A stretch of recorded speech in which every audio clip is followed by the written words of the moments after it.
వీళ్ళు మరి ఆ దేవుని ఆశ్రయించారనమాట. చూడండి, మరి ఆసా అనే రాజు ఉన్నాడు అనమాట. ఈయన యూదారాజు, ఆసారాజు యూదారాజు. ఈయన మరి చూడండి దేవుని ఆశ్రయించాడు. దేవుని ఆశ్రయించటం వలన తన ప్రజలకు, సైనికులకు, తర్వాత తన సభలో తన మరి చూడండి అక్కడ వాళ్ళందరికీ కూడా చెప్తున్నాడు అనమాట.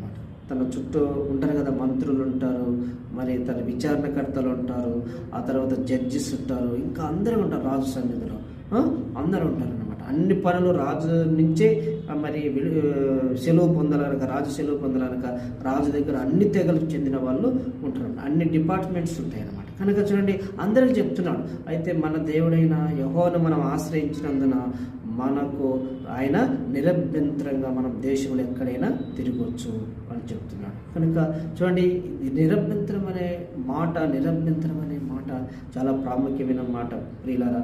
చూడండి, కొంతమంది ఇంట్లో వండుకొని కూడా భయపడతారు అన్నమాట.